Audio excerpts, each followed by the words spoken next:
Remue ménage. Remue ménage.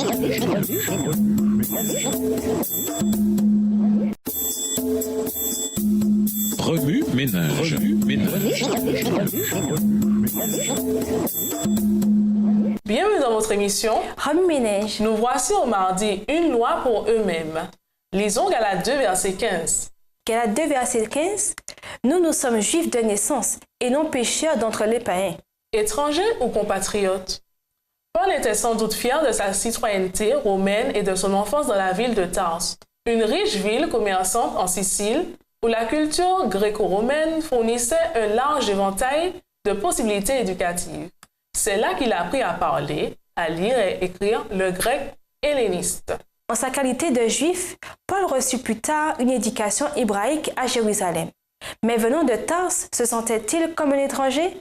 Son vêtement ou son accent lui attirait-il la moquerie? Était-ce pour compenser ses différences ou ses infirmités physiques qu'il devint un pharisien, un fanatique opposé aux enseignements et aux disciples d'un Messie à l'allure chétive? Paul estimait que seule une observation scrupuleuse de chaque détail de la loi de Moïse pouvait sauver le peuple choisi de Dieu de la destruction.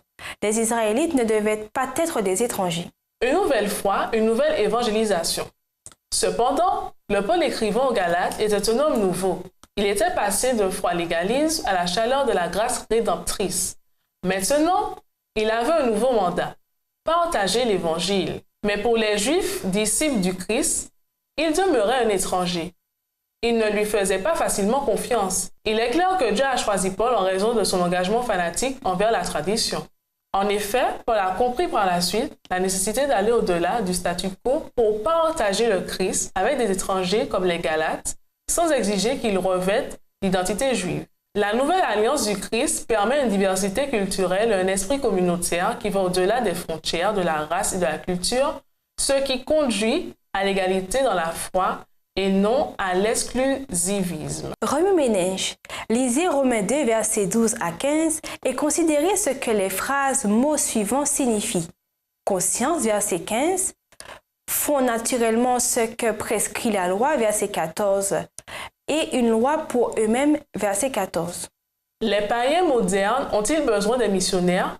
Est-il préférable de laisser au Saint-Esprit le soin de les évangéliser? Comment partageons-nous l'Évangile sans imposer notre culture?